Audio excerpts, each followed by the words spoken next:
Bismillahirrahmanirrahim. Assalamualaikum warahmatullahi wabarakatuh.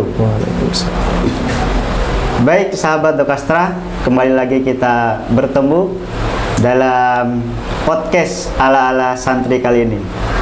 Baik, di samping saya kita sudah kedatangan tamu, yakni Mudir Pesantren Persatuan Islam Banggil, yakni Al-Ustadz Hifzi Ghozi.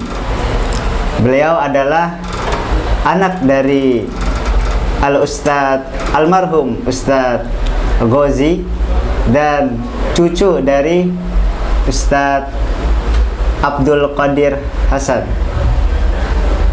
Baik, kedatangan beliau di podcast kali ini untuk membahas tafsiran dari ayat Al-Baqarah, dari surah Al-Baqarah ayat 29. Baik, langsung aja kita serahkan kepada yang ahlinya, kepada Ustadz Hifzi Ghozi. Saya persilakan. Ya, Assalamualaikum warahmatullahi wabarakatuh. Waalaikumsalam. Alhamdulillah saya bisa hadir di acara ala-ala santri ya. Ya, betul. Podcast yang mungkin ini pertama kalinya saya diundang. Sebenarnya saya bukan tamu, saya tuan rumah. Ya, saya juga asli Bangil, jadi justru santri-santri ini yang tamu. Nah, insya Allah pada kali ini kita akan membahas Al-Baqarah ayat ke-29 yang mana memang juga diajarkan di kelas ya, Amir ya? Betul, waktu kelas 4. Kelas 4. Yang judulnya itu Kullu ma fil ardi halal.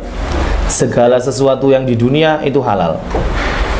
Ayatnya a'udzubillahi minasyaitonirrajim, huwallazi khalaqalakum ma fil ardi jami'a tsumma stawa ila samai fasawwahunna sab'a samawat wa huwa bikulli syai'in alim. Biasanya ketika ada ayat ini banyak pertanyaan dari santri maupun dari orang-orang lain itu berkaitan kenapa Allah itu menggunakan lafadz huwa di sini.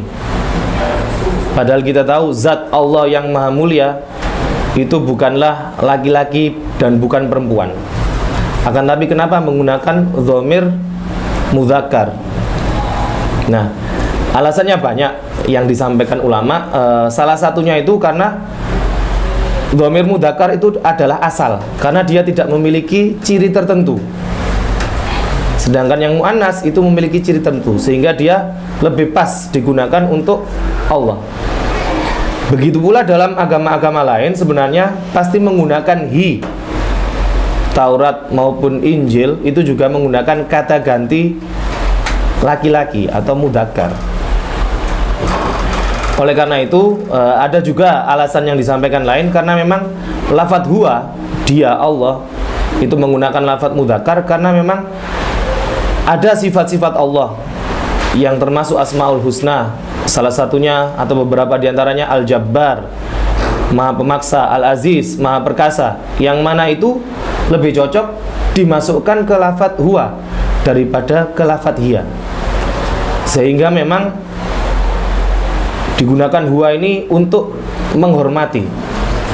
Sebagaimana kita tahu, di samping huwa, Allah ternyata dalam Al-Quran itu juga menggunakan nahnu. Nahnu narzukukum, inna nahnu nazzalna dzikra. Kenapa Allah menggunakan lafadz yang plural? Ternyata sama.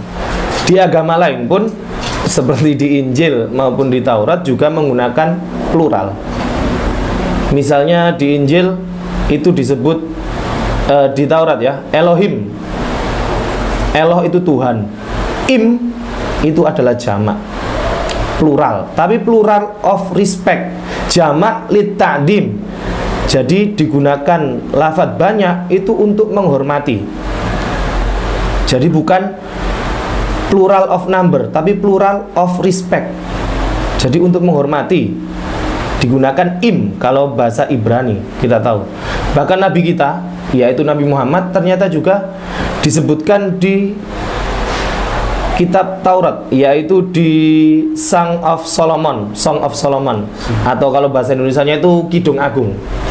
Di situ Nabi Muhammad disebut Muhammad tapi ditambah im.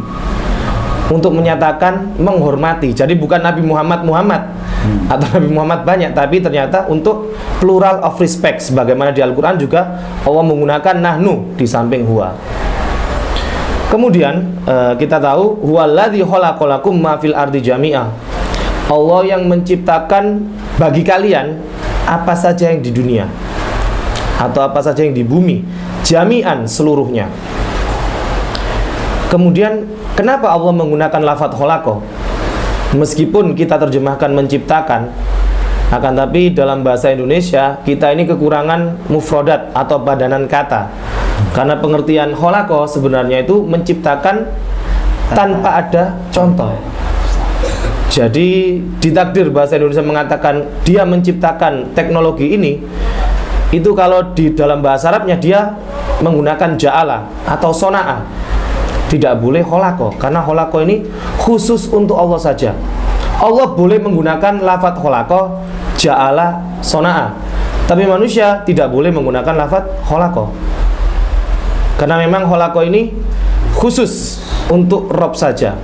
Nah, akan tapi beberapa ulama itu membedakan kenapa di satu tempat Allah menggunakan khalaqa, tapi di tempat yang lain kadang menggunakan ja'ala, khalaqalakum ma fil ardi. Atau kalau dalam surat Yunus itu ja'ala samsa diya'an wal qamara nuron. Kenapa kadang khalaqa, kenapa kadang ja'ala? Sebagian berargumen dalam kitab-kitab tafsir bahwasanya khalaqa itu ketika tidak ada unsur makhluk di situ, jadi khusus Allah saja.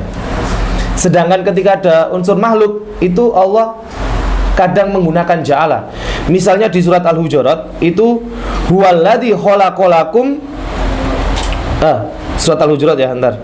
Ya ayyuhan nasu inna khalaqnakum min dzakarin wa unsa. Jadi Allah pertama menggunakan lafaz khalaqa, menciptakan laki-laki dan perempuan tanpa bantuan siapapun.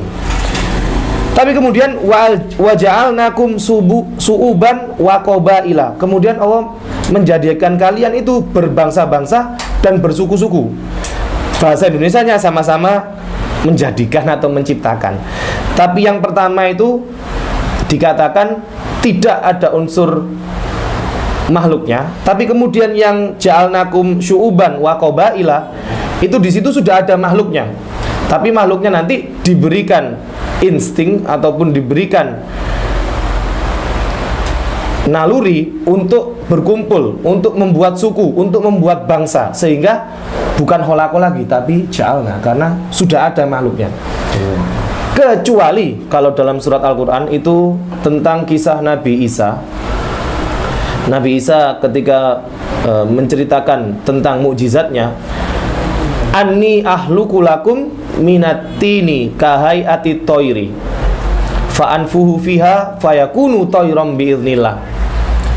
Satu-satunya nabi yang menggunakan ahluku khalaqa itu Nabi Isa. Tapi di situ semua ulama sepakat ini bukanlah menciptakan yang seperti Allah. Kenapa? Kira-kira? Karena sudah ada contoh ya, Ustaz? Ya, karena sebelum diciptakan, sebelum Nabi Isa membuat tadi dari tanah liat burung, itu Allah sudah menciptakan burung. Ya. Jadi khalaqa di situ diartikan dalam kitab-kitab tafsir adalah usawir, hanya digambarkan atau dibuat bentuk, kemudian ditiup Nabi Isa menjadi burung beneran. Sebelum itu Allah sudah menciptakan burung. Jadi khalaqa di sini tetap bermakna usawir karena Nabi Isa juga manusia. Kemudian lanjutan ayatnya itu summastawa ilas samai fasawwahunna sab'a samawat wa huwa bikulli syai'in alim. Kemudian Allah menuju ke langit dan menyempurnakannya menjadi 7 langit. Dalam pembahasan tafsir terutama yang berkaitan dengan akidah, itu beberapa golongan dari kaum muslimin menganggap istawa ini harus ditakwil sehingga menuju, sedangkan yang lain biasanya mengartikan Allah bersemayam, duduk di atas singgasananya. Nah, dalam hal seperti ini, terutama hal yang mungkin bisa kita katakan kita tidak tahu hakikat aslinya ataupun ya sesuatu yang gaib, Lebih baik kita memang percaya tanpa memikirkan kaifiyahnya. Jadi ini lebih selamat. Kita tanpa perlu takwil, kita mempercayai saja, karena memang banyak dalam hadis-hadis sifat-sifat Allah ataupun dalam ayat Al-Quran sendiri itu yang memang ya bisa dikatakan mutasyabihat bagi sebagian orang, sebagian yang lain langsung mentakwil, sebagian yang lain langsung dipercayai saja, tasbit, menetapkan. Misalnya dalam hadis Allah dikatakan memiliki wajah, Allah dikatakan memiliki lambung, Allah dikatakan memiliki betis, yang semuanya itu sesuai dengan keagungan zat Allah sendiri. Jadi kita ketika membayangkan, bukan kita berarti mujassimah atau orang-orang yang menganggap Allah memiliki jism atau badan, tapi justru kita itu mengimani tanpa memikirkan bagaimana. Karena kita, otak manusia itu tidak sanggup memikir ke sana. Jangankan itu, surga yang digambarkan dalam Al-Quran, neraka yang digambarkan dalam Al-Quran dan hadis pun, itu hakikatnya kita hanya tahu membayangkan. Yang bayangannya itu pasti salah, karena kita tahu bahwasanya surga itu tidak pernah terlintas di hati, tidak pernah terlintas di pikiran kita.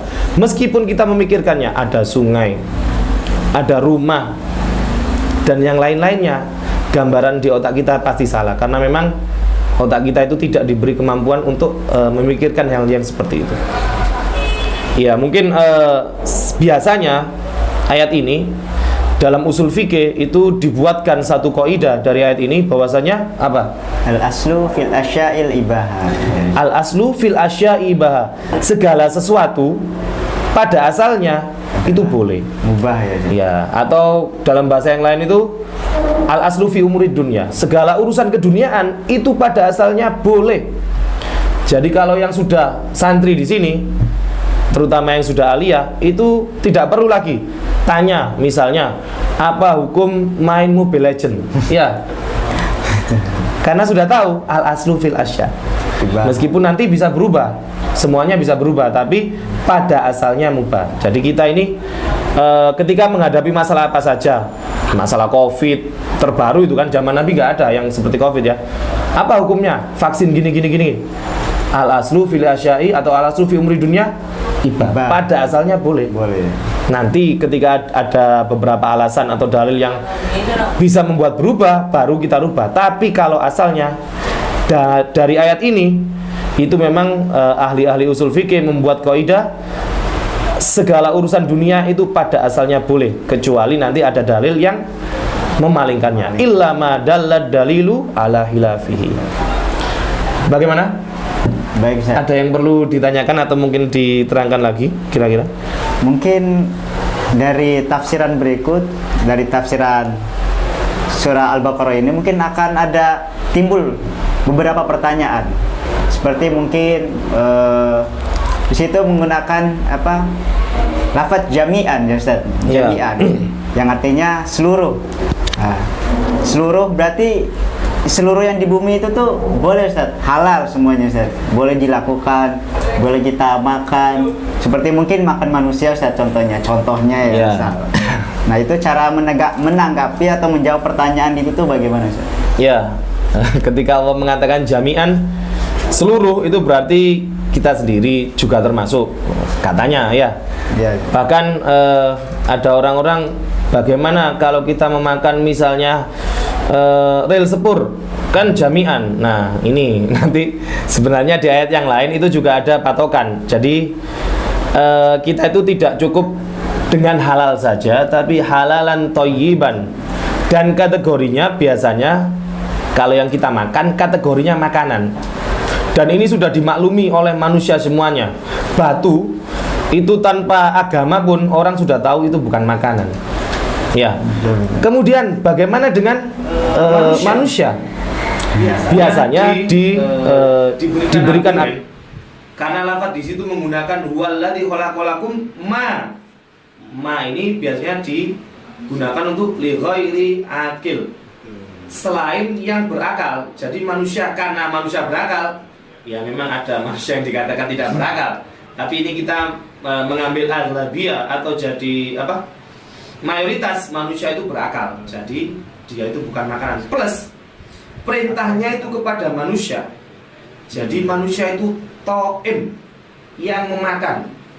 Kita ini kalau mau diurut rantai makanan paling atas. Ya, paling atas. Jadi seharusnya tidak ada yang memakan kita. Ditakdir ada yang makan kita. Ya, kanibal itu ya salah karena kita bukan makanan juga. Nah, tapi nanti memang sebagian itu mengatakan kita bisa ngambil dari ayat yang berkaitan dengan ghibah, itu diumpamakan seperti memakan bangkai saudaranya. Gimana cara makan bangkai sendiri? Jangan. Ya, jadi memakan bangkai saudara itu dibenci atau dikatakan sesuatu yang nggak pantas. Nah, ini dari sini ada yang mengatakan berarti manusia itu bukan makanan. Kita ini pemakan. Bahkan kalau dalam urusan biologi ada karnivora, yaitu yang memakan daging. Itu giginya itu taring. Ada herbivora, giginya itu geraham, makan rumput. Sedangkan kita itu punya gigi geraham dan kita juga punya gigi taring. Kita itu omnivora, makan segala. Bisa ya, bukan makan segala, pemakan semua makanan lah. Jadi memang jadi ada orang-orang yang misalnya orang-orang yang vegan atau vegetarian itu menyerang Islam. Islam ini habis-habisin makanan, tidak sayang pada makhluk hidup.